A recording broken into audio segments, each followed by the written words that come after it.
Welcome back my YouTube family. तो हम फिर से एक और कहानी लेकर आए हैं आपके लिए। मुझे एक खत मिला था जिसमें लिखा था, जीवन अपने अंतिम पड़ाव पर है, बस कुछ सांसें बची हैं मेरे पास। वादा किया था तुमने कभी कि अंतिम समय में तुम साथ दोगी दोगी ना। ये नीचे लिखा था, प्रदीप। खत मुट्ठी में भींचकर आग में डालने की जानवी सोच ही रही थी। वो जितना अतीत को भूलने की कोशिश करती, अतीत उतना ही पीछे पड़ा था। आज क्या कहे राजीव से 16 साल पुरानी बातें। राजीव ने पहले कभी उसे वफा नहीं की, लेकिन आज अपने प्यार विश्वास से उसने जानवी के मन पर छाई हर परछाई को धो दिया है। पूर्ण समर्पित है राजीव उसके लिए। आज से 17 साल पहले की यादों में वो खो गई। उसका अतीत उसे याद आने लगा। अखबार में विज्ञापन पढ़कर पापा ने देर न लगाई थी। जानवी का फ़ोटो बायोडाटा के साथ भेज कर के ही माने। अब इंतज़ार था तो बस जवाब का। एक दिन जवाब भी आ गया। कल लड़की देखने आ रहे हैं। जानवी के घर में तैयारियां होने लगी। एनआरआई लड़के पैसे वाले माता पिता को प्रभावित करने की हर कोशिश कर रहे थे पापा। जानवी भी शर्मा जाती, शीशे में चुपके चुपके अपने गोरे रंग और बड़ी बड़ी आंखें देखती। जानवी बहुत सुंदर थी। राजीव ने जानवी को देखते ही पसंद कर लिया था। बस एक ही शर्त थी, शादी अगले हफ्ते होगी, फिर कुछ महीनों तक इंतज़ार करना होगा। सब कुछ सेटल होने पर बुला लूँगा। जानवी को भी अमेरिका में एनआरआई दामाद पाने की खुशी में पापा के पैर ज़मीन पर नहीं पड़ रहे थे। सबने समझाया, और अरे अच्छी तरह छानबीन करके देख, बेटी विदेश में बसे लड़कियों का क्या भरोसा, बताते कुछ है निकलता कुछ है। राजीव का मुंबई में शानदार फ्लैट था। उसके मम्मी पापा और छोटे भाई से मिलकर पापा निश्चित हो गए थे। मम्मी हर समय कहती रहती, किस्मत वाली है मेरी बेटी, और 15 दिनों में शादी करके ससुराल आ गई। शादी के दूसरे शुरुआती दिन राजीव के संग पंख लगाकर उड़ गए। पार्टी, घूमना फिरना, राजीव की प्यार भरी बातें। एक छोटे से घर की लड़की जानवी के लिए यह सब सपने जैसा था। पर राजीव के अमेरिका जाने के बाद समय जैसे रुक गया था। लंबा चौड़ा घर, उसमें सास ससुर, छोटा देवर, सोहन। दिन थे कि कांटे नहीं कटते। रातें जैसे डसने लगी थीं। राजीव से लंबी लंबी बातें होती फ़ोन पर। हर बार एक ही वादा, जल्द ही बुला लूँगा तुम्हें, पल्लू से बंधा हूँ तुम्हारे, हुक्म करो तो सब कुछ छोड़ कर आ जाऊँ वापस। और हर बार उसके इंतज़ार में कुछ महीने और बढ़ जाते। जानवी को शादी के बाद ही पता चला था कि राजीव के पास कोई नौकरी नहीं है, बस हाथ पैर मार रहा है वहाँ जमने के लिए। शादी भी उसने मम्मी पापा के लिए की है। जानवी कभी सास ससुर की सेवा में लगी रहती तो कभी छोटे देवर से खेलती। जानवी को लगने लगा था जैसे उसके साथ कोई धोखा कर रहा हो। राजीव की सच्चाई जानने के बाद उसके सारे वादे खोखली बातें लगती, जिनका सच्चाई से कोई लेना देना नहीं था।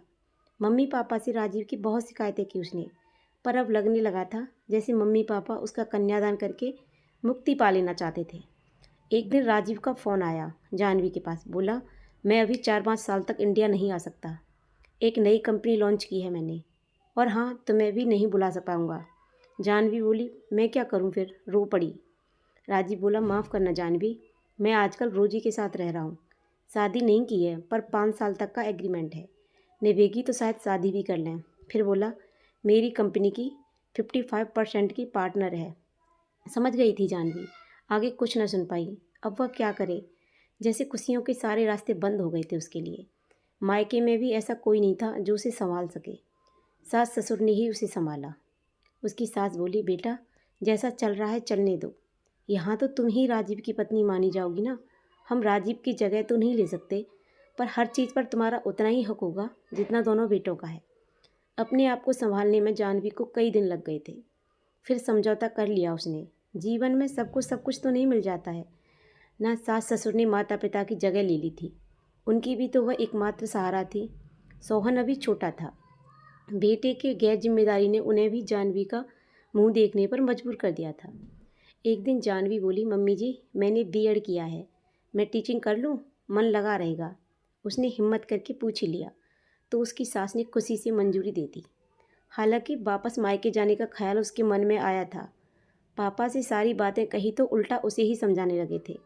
अपनी लड़ाई खुद लड़ो बेटा, फिर क्या कमी है तुम्हें? समाज में इज्जत है, पैसा है, राजीव का नाम भी कितना है। क्या कभी सपने में भी सोचा था तुमने कि इतना सब कुछ मिलेगा तुम्हें? जानवी ने बहुत सोच समझकर स्कूल ज्वाइन कर लिया था। दिन पलटने शुरू हो गए। आधा दिन बच्चों को पढ़ाने में, बाकी घर के कामों में यूं ही बीत जाता। जीवन की कड़वाहट कुछ कम होने लगी थी। राजीव का परिवार ही उसकी जिम्मेदारी बन गया था। उस दिन वह सोहन के कमरे में अचानक चाय देने चली गई। सोहन को उसके टीचर पढ़ा रहे थे। जानवी ने देखा सोहन को होमवर्क देकर वो खुद पेपर पर कोई स्केचिंग कर रहे थे। एक लड़की का सुंदर स्केच बना रहे थे। जानवी को लगा जैसे सर के कागज पर वह खुद उतर आई हो। कुछ पलों के लिए ठहर सी गई थी वह। फिर सर की ओर देखा तो लगा जैसे चोरी पकड़ी गई हो। 27-28 साल का नौजवान, शर्मीले से नए नक्श। वो बोला, मैं प्रतीक हूँ, एक फर्म में इंजीनियर हूँ, पार्ट टाइम में ट्यूशन लेता हूँ। उसी ने नज़रें चुराते हुए अपना परिचय दिया। जानवी रुक न पाई, कमरे में तेज कदमों से बाहर निकल आई। प्यार की भाषा आंखें खूब समझती हैं। जाने क्या होता है ऐसा कि बिना कुछ बोले ही सब कुछ अपना पराया हो जाता है। फिर तो प्रतीक जानवी के मन विचारों के साथ लुका छुपी खेलने लगे थे। प्रतीक की भी जानवी के लिए चाहत छुपी नहीं थी। फिर जानवी ही पूछ बैठी एक दिन, मेरे बारे में सब जानते हो, अपने बारे में कुछ नहीं बताओगे? प्रतीक बोला, क्या करोगी जानकर? मेरे माँ पिता ने मुझे गोद लिया था किसी हॉस्पिटल से, परवरिश की, सब कुछ मिला, पर दोनों एक एक्सीडेंट में मारे गए। पहले से ही अकेला था और भी अकेला हो गया दुनिया में। पढ़ाई पूरी करने के लिए पार्ट टाइम ट्यूशन कर रहा हूँ। दुख की रेखाएं उसके चेहरे पर खिंच आई थी। जानवी को अपना दुख उसके दुख के सामने बहुत छोटा सा लग रहा था। जैसे जैसे मन प्रतीक के करीब होने लगा था, राजीव जानवी के मन से धुलता जा रहा था। पर एक अपराध भावना ने जन्म ले लिया था मन में। क्या वो जो कर रही है या जो हो रहा है आजकल, वो ठीक है क्या? क्या समझेंगे उसके बारे में उसके परिवार वाले, सास ससुर? कभी कभी कुठासी घिर जाती जानवी। कैसी जिंदगी है उसकी, न वह सुहागन है न विधवा। ऐसे ही विचारों के साथ खुद से लड़ती जानवी एक दिन डिप्रेशन का शिकार हो गई। एक दिन घर में कोई नहीं था, सब किसी रिश्तेदारी के यहाँ गए थे। बिल्कुल अकेली थी, निराश भी। एक तरफ राजीव का परिवार था और एक तरफ प्रतीक का प्यार। वो फूट फूट कर रोने लगी। सामने नींद की गोलियों की शीशी रखी थी, माँ लेती थी। पानी के लिए किचन की ओर जाने लगी, तभी दरवाजे की बेल बज गई। मुंह पर पानी के छींटे मार अपने आप को ठीक करके गई। दरवाजे पर प्रतीक खड़े थे। उसे देखते ही बोले, यूँ रो रो कर अपनी ज़िंदगी बर्बाद मत करो जानवी, रोने से दुख कम नहीं हो जाते। जानवी के लड़खड़ाते कदमों को प्रतीक ने अपनी मजबूत बाहों का सहारा दिया। जानवी सकुचा गई। घर में वह बिल्कुल अकेली थी। फिर वह बोली, थक गई हूँ जीवन से मैं प्रतीक। छोटी सी उम्र में सब कुछ देख परख चुकी हूँ। दुनिया में कोई किसी का नहीं। सोचती हूँ नींद की ढेरों गोलियाँ लेकर सो जाऊँ गहरी नींद में, पर जाने क्यों साहस नहीं जुटा पाई। जानवी ने अपना शरीर ढीला छोड़ दिया। पुलिस की मजबूत बाहों में सुकून सा पा रही थी वह। तभी प्रतीक बोला, पर किसके लिए? वह जो तुम्हें नहीं मिला उसके लिए? पर क्या जो तुम्हें मिला उसका सम्मान किया है तुमने? उसने जानवी की आंखों में झांका। गर्म सांसों की तेज रफ्तार सब कुछ समेट लेना चाहती थी। पल्लू सीने से सरक गया। प्रेमी का स्पर्श उसके रोम रोम में घुल रहा था, मानो सारे बंधन टूट जाते आज। पर प्रतीक ने अपने आप पर काबू किया। जिससे प्यार किया हो उसके शरीर को बिना अधिकार के छूना प्रतीक के आदर्शों के खिलाफ था। फिर उसको बिठाकर बोला, चलो तुम्हें आज बढ़िया सी कॉफ़ी पिलाता हूँ, किचन किधर है? जानवी ने बता दिया। प्रतीक किचन की ओर चल पड़े। बहुत देर से रोते रहने से जानवी का जी हल्का हो गया। फिर साड़ी ठीक करके खड़ी हुई तो देखा प्रतीक खड़े थे कॉफ़ी के साथ, और बोले, मुझसे शादी करोगी जानवी? क्या ये सब छोड़कर चल सकोगी मेरे साथ, एक सीधी सादी ज़िंदगी जीने के लिए? कॉफ़ी पीते पीते प्रतीक ने उसके सामने प्रस्ताव रखा। सोच लो जानवी, मम्मी पापा के आने का समय हो गया था तो प्रतीक चला गया और वह काम में लग गई। मगर दिमाग में यही सब चल रहा था। फिर बोली, हाँ मैं प्रतीक से शादी करूँगी। सुकून के कुछ पल दुखदाई लंबी रातों से कहीं ज़्यादा बेहतर है। सास ससुर भी उसके अकेलेपन के लिए चिंतित रहते थे। सोहन बड़ा हो रहा है, शादी होते ही आने वाली सब कुछ संभाल लेगी। पर वह इन सब के बारे में क्यों सोच रही है? राजीव से कोई रिश्ता नहीं, फिर उसके परिवार वालों के बारे में क्यों सोचे? बगैर बोली अपने मम्मी पापा से बात करेगी। नहीं तो एक दिन सब छोड़कर चली जाएगी। फिर उसकी आंख लग गई थी। वह सुबह उठी तो सिर थोड़ा भारी था, सूरज सिर पर चढ़ाया था, पर बदन बिस्तर छोड़ने को तैयार न था। तभी माँ की खुशी से चिल्ला रही थी, राजीव वापस आ रहा है जानवी, परसों की फ्लाइट से, हमेशा के लिए। माँ ने खुशी से जानवी को अपनी बाहों में भींच लिया, पर वह अचकचा गई। ये कैसा न्याय है तेरा भगवान? इतने लंबे समय से सूनी जिंदगी गुजारने के बाद बाहर आने वाली थी, ऐसे में राजीव का आना घर का जैसे हाल ही बदल गया। ऐसा लग रहा था जैसे किसी को कोई शिकायत ही न हो राजीव से। पूरे घर की सफाई हो रही थी, खाने की लिस्ट में राजीव का मनपसंद खाना, फ़ोन से सारे खानदान को खबर देकर पार्टी का प्रोग्राम, सब कुछ उससे बिना पूछे कुछ ही घंटों में तय हो गया था। सास ससुर तो उम्र का तकाजा भूल गए थे, एक वही थी जो जड़ हुई जा रही थी। क्यों लौट रहा है राजीव? अब फिर पता चला उसकी कंपनी पिट गई थी और कर्जे की मोटी रकम उसके सिर पर थी। ऐसे में रोजी को उसका साथ भला क्यों अच्छा लगता? रोजी ने उसको छोड़ दिया था, इसलिए जनाब वापस आ रहे थे। जानवी का मन हुआ वो भाग जाए कहीं एकांत में, पर कहाँ, सारे कामों के बीच मम्मी जी की हिदायतें मिल रही थीं। अरे जानवी, कुछ अपने आप को बदल, पति को पल्ले से बांध कर रख। अब की बार तो एक नन्ना मुन्ना दे दो उसे, ताकि मुंह में ऐसा पड़े कि सब कुछ भूल जाए। जानवी का मन गिलानी से भर उठा। राजीव राजीव, सब जगह राजीव, जो ऐसे ही उसे बीच रास्ते में छोड़ गया था।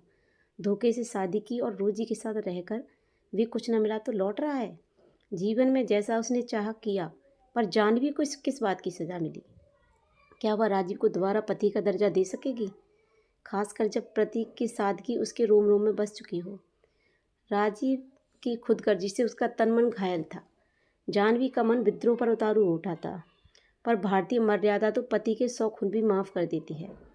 पति के घर डोली उतर गई तो उस घर से आरती उठे। स्त्री की दादी की सीख उसके कानों में गूंजने लगी। ये त्याग मर्यादा सब कुछ स्त्री पर थोपे हुए ढोंग हैं। आदर्श थोप थोप कर देवी बना डालते हैं, पर इंसान के रूप में सही ढंग से जीने की इजाज़त भी नहीं देता है समाज। समाज के नियम में अब कोई और समझौता नहीं कर पाऊंगी मैं। सदा के लिए तुम्हारे पास आ रही प्रतीक। जानवी ने फैसला कर लिया था। कुछ कपड़े सूटकेस में भर लिए, सारी रात बेचैनी में काट दी।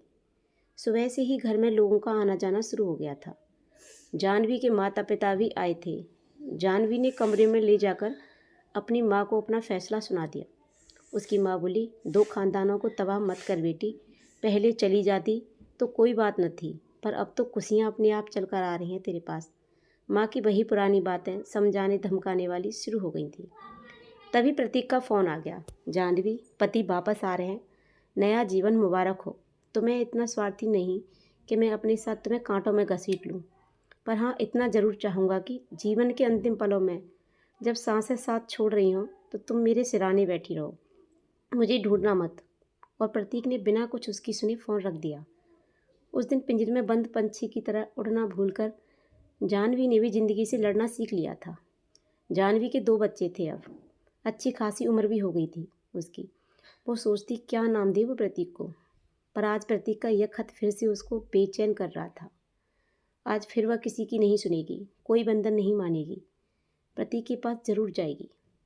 राजीव को उसने सब कुछ बता दिया। प्रतीक का वह खत राजीव के हाथों में सौंप कर अपना निर्णय भी बता दिया था।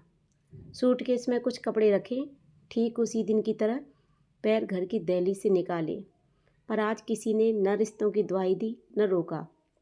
पति ने खुद काशी का टिकट देकर ट्रेन में बिठाया और बोला, प्रतीक का कर्ज है मुझ पर। जानवी, तुम्हें मुझे वापस सौंप कर उसने मुझ पर बहुत बड़ा एहसान किया है, तुम निश्चित होकर जाओ। तो आप लोग बताना कि आपको ये कहानी कैसी लगी। अगर आपको ये कहानी अच्छी लगी हो तो प्लीज़ अच्छे कमेंट करना, और आप हमारे चैनल पर नए हो तो प्लीज़ हमारे चैनल को सब्सक्राइब करना, लाइक करना, शेयर करना, और ऐसी मज़ेदार कहानियों के लिए बने रहिए हमारे चैनल पर। तो मिलते हैं एक और कहानी में, एक और वीडियो के साथ। Thank you so much. Bye bye everyone. जय माता दी।